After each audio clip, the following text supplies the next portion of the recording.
You're listening to Health Professional Radio. My name is Wayne Buckler, and my guest today is Mark Fay of MIMS. Now, I don't have to tell any clinician what MIMS is. It's been a tradition for 50 years. Mark, welcome to Health Professional Radio. Thanks a lot, Wayne. It's great to be here. Now, Mark, you're the Business Development Manager for Acute Care at MIMS, and my recollection of MIMS is it's a small bound book, a bit like Reader's Digest, that's the essential prescribing companion for every clinician. Is that the way things still are? My memories are 30 years old. That's definitely still part of what we do, but it's actually not our main part of our business any longer. We've been in Australia. We're part of a global company that manages knowledge around medications and drugs. But in Australia, we've been here 52 years and started out as really a catalogue of drugs. And then over time, started to add clinical information to that catalogue. And now in 2015, the majority of our knowledge and data is supplied in digital formats. But the print book, the traditional print book, and what many people think is MIMS, is still available, but it's only a narrow part of our business now. So medications is not the only thing you do, is it? No, our parent company is a knowledge company. So at various times we've been part of a group that owns radio stations, television, and so on. But pretty well all of our interest now for our parent group is professional information and knowledge into many verticals. So the other major vertical that we work in is aviation and the data around aviation. I work in the health division, and in Australia, our office purely concentrates on health. But really the overall objective of our company, what we think about is knowledge and how it's used, and how it should be delivered. So in the case of health, how would you deliver knowledge and information about medications and drugs in a way that a clinician can access it in the size, at the level of granularity that they need, and when and where it's needed. So, Mark, you're saying that most of that is digital these days. Is digital support in prescribing the way things are done mostly? No, in primary care, which is another division one of my colleagues looks after, that electronic prescribing is very commonplace, and I think it's something like over 95% of all general practitioners now use electronic medical records. They practice management systems like Best Practice on My Director, Medical Director, and so on. And usually medications are prescribed electronically as well. But in acute care, it's still relatively rare. We do have some examples of what we call closed-loop medication management, where medications are prescribed, dispensed, administered, and reconciled all through a paperless electronic process. But these are really institutions which have gone down this path primarily as for academic learnings and so on, and we're still in the infancy in acute care and electronic prescribing. The majority is still done on paper medication charts. And in that electronic prescribing system, you're not the provider of the application for that, are you? You're the provider of the data that populates it. That's exactly right. And so in clinical applications that do prescribe, we're supplying information around, first off, what medications are available to that institution or to that, for example, into that ward or that facility. We provide the clinical information around the use of that, prescribing rules around the use of that medication, also the administration rules and so on.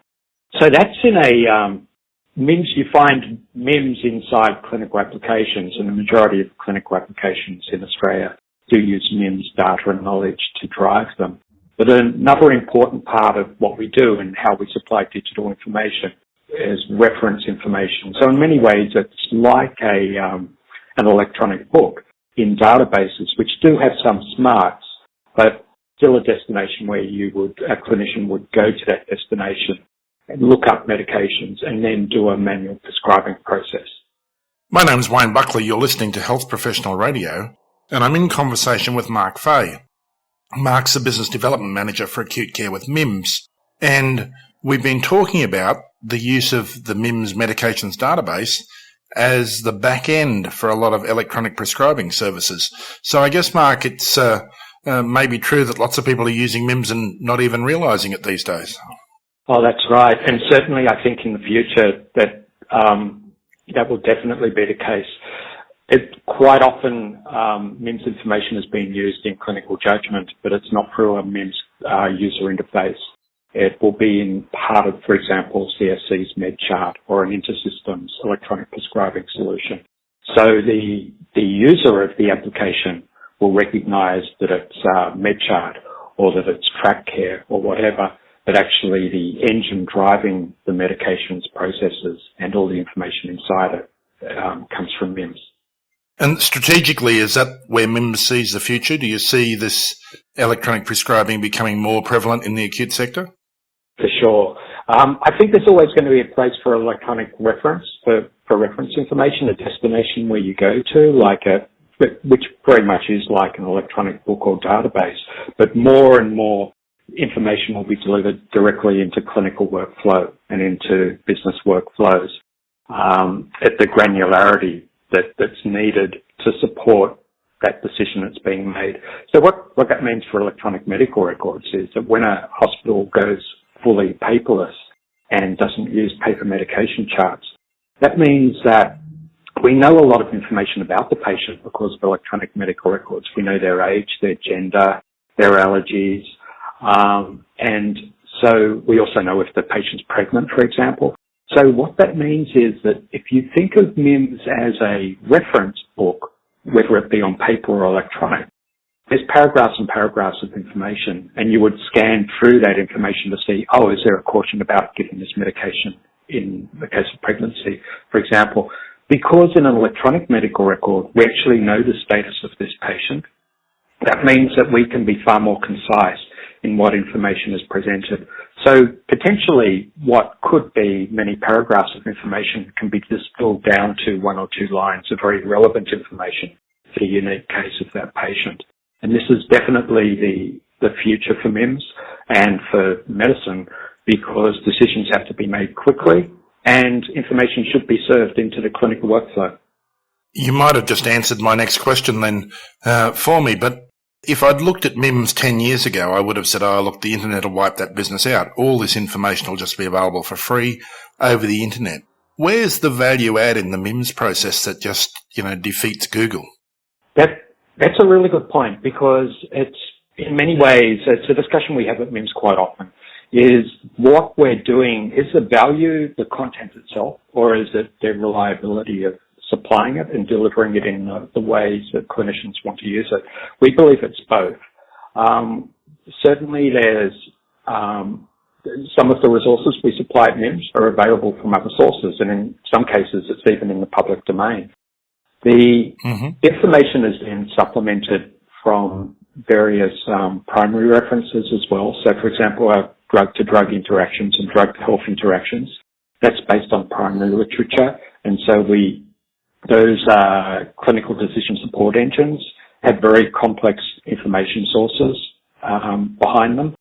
Then we supplement that also with local relevant information. So that could be procedures, guidelines, and documents from facilities themselves. So, for example, in an ICU or an emergency department, there may be particular guidelines around the use of a drug, and that could be totally different to an emergency department 10 kilometres down the road. And we actually can supplement our systems with that local information and put it into rules engines as well.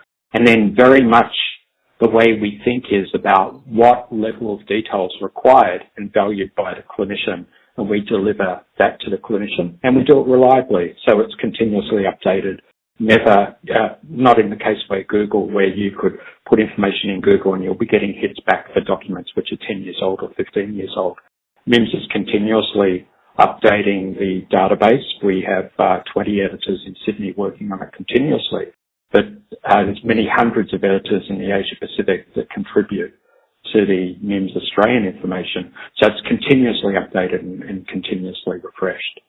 The issue of credibility of data is going to be one of the big questions, I guess, in the next 10 years or so as the internet provides more and more information.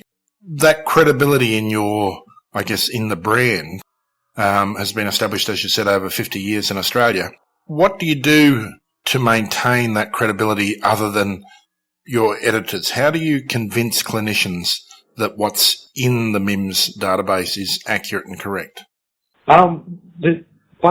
By many different ways. Definitely probably the most important way and most obvious one is to listen to clinicians.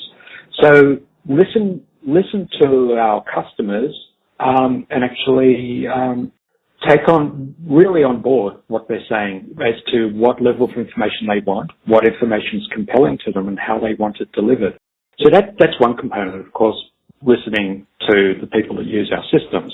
But another is that as a company, we're forever testing concepts and testing ideas and discussing the future with our users as well. So quite often we'll be introducing concepts which clinicians and our users haven't thought about previously. We'll be asking them what they think of that. We may even show them models and examples, illustrations of how that would work.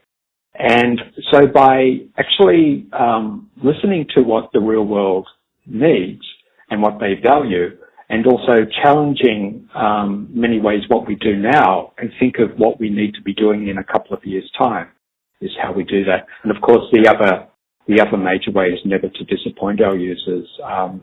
We have never missed a delivery. Our data is always there, on time, updated, and it can be relied upon. Clearly a record, Mark, that you're proud of and one to be proud of. If there's a misconception about MIMS amongst clinicians or customers or clients or patients that drives you nuts and keeps you awake at night, what's that misconception? Well, for me in acute care, usually probably the biggest misconception was even my own before I worked for MIMS, was that MIMS was primarily a paper book, like a paperback book. Yep. So I think what drives that is that MIMS is we supply information and knowledge in so many different ways and across such a wide variety of users that the company also has really high brand recognition. Just like Coca-Cola, people in Australia, clinicians in Australia will usually know exactly what MIMS is. But of course, what they think of MIMS is the way that they've used MIMS or the way they're currently using MIMS. And then naturally enough, they will think, oh, I know MIMS because I've used it. In fact, usually they've only experienced one very small segment of what we do. So in acute care, where we see so much activity at the moment and there's so much work to be done in electronic medications management, quite often one of the misconceptions is that, hey, well, I thought I'd better talk to you, but do you guys do this? And in fact, we've been doing exactly what that customer would need for many, many decades and have very rich knowledge sources and so on that they could utilize, but quite often wonder if we're even in that business. I guess, Mark, there's a whole new generation of clinicians emerging from universities who will think the idea of a paperback book of drug information is quite arcane and old hat, and they've never used one. They'll be the people who are using tablets and pads. Do you service those? Yes, we do. So, for example, a really good example of that is the University of Technology here in Sydney. So all students studying pharmacy and other health disciplines receive free of charge a MIMS application which runs on an iPad, a Surface tablet, or an Android tablet, and they utilize that as part of their coursework. So it actually becomes one of the textbooks and resources they use in their studies. Of course, that's in education, but exactly those same applications are used in clinical areas as well, in hospitals right around the country. So that with the exception of one state, every state in Australia actually uses MIMS information on iPads, Android devices, iPhones, and so on. We have contracts with every government in Australia, both state and federal, and all of the private groups as well. And the majority of those contracts do supply mobile information as well.